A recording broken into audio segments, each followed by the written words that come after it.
I think my like core values have stayed the same, but I think just in terms of speaking out and being willing or wanting to say things, that's really crystallized. For me, it's kind of like if I want something to change, I should do something about it. I think the team feels like that as well. If we want something to change, we're in a perfect position to do that. And so I think I've grown into it more and gained like more confidence from being able to speak out and say things. And I think I just like the status quo isn't going to change itself. The people in power aren't going to give up power themselves. So you might as well just like take as much of it as you possibly can and, do it in a way that is inclusive and brings people along. And I always think, who am I speaking for, not who am I speaking to? So, trying to channel that kind of energy and, keep my mind on the people that don't have the opportunity to have a platform or voice or play on the national team or whatever it may be. That kind of gives me my confidence, because it's like the people in power, it's like they're not going to like what I have to say anyway. It's like no matter what. So it's like I don't really care all that much what they think if I feel like it's right and, I'm doing the right thing and on the right side of things. And that's sort of my gauge. To educate yourself first and foremost is the most important.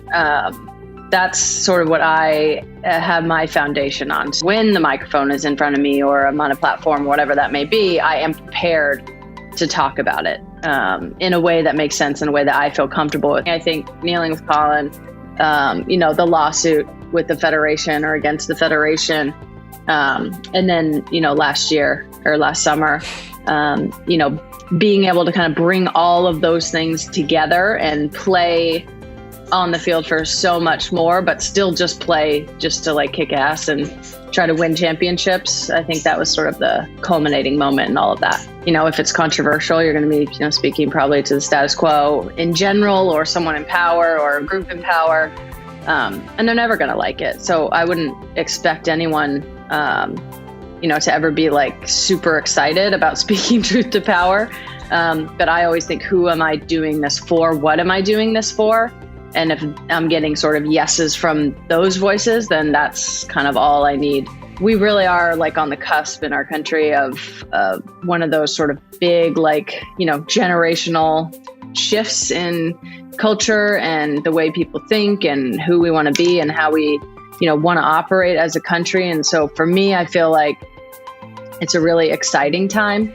I definitely, obviously getting towards the latter end of my career, have an eye on what's next and how I can use what we've done the last, 2 years and really over our whole careers on the team. But, what we've done and the way that we've done it and try to kind of capture that. I think that, in a lot of ways, the national team has done something really unique in that rarely do you have that many elite women in the same field at the same level. We've sort of given each other this we have this permission structure where we're like, yeah, sounds good to us. And I think we've been able to do something kind of special that's sort of caught fire. And I think what we've been able to do, as a team has been special. Athletes just mean so much more to people than the sport. To use that to make the world a better place, I think is not only should it be our responsibility, but we should be excited about that. And that could be something that could be your lane in terms of making the world a better place.